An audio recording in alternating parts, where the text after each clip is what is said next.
Hello everyone, আসসালামু আলাইকুম। আজ আমি বানিয়ে দেখাবো চিকেন বিরিয়ানি। 1 কেজি পরিমাণ মুরগির মাংসকে ধুয়ে পরিষ্কার করে নিয়েছি। মশলা মাখিয়ে আধা ঘন্টার জন্য ম্যারিনেট করে রাখবো।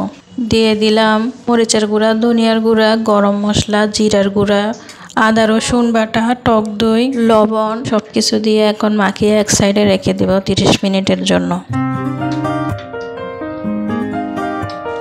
বিরিয়ানি রান্নার জন্য প্রথমে পেঁয়াজ বেরেস্তা করে নিই। এখানে বেরেস্তার জন্য 2 কাপ কুচি করা পেঁয়াজ নিয়ে নিয়েছি। পেঁয়াজ বেরেস্তা হয়ে গেলে একই তেলে আমি আলুগুলো ভেজে নিই। 2টি মিডিয়াম সাইজের আলুকে কিউব করে কেটে মরিচ লবণ মাখিয়ে নিয়েছি।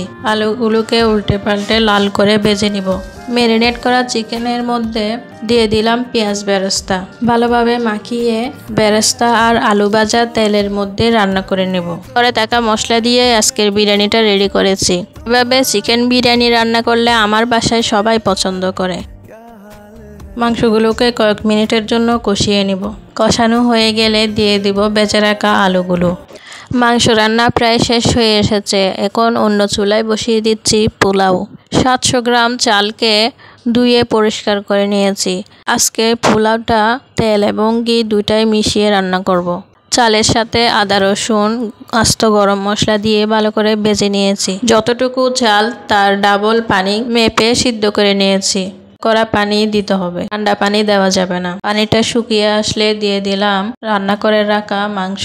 ভালোভাবে উল্টে পাল্টে মিশিয়ে নিচ্ছি। ভিডিওটি কেমন লেগেছে কমেন্টসে জানাবেন। ভিডিওটি ভালো লাগলে সবাই লাইক কমেন্ট শেয়ার করবেন। মাংসের সাথে ভালো করে মিশিয়ে নিয়ে দিয়ে দিব 5 থেকে 6টি কাঁচামরিচ।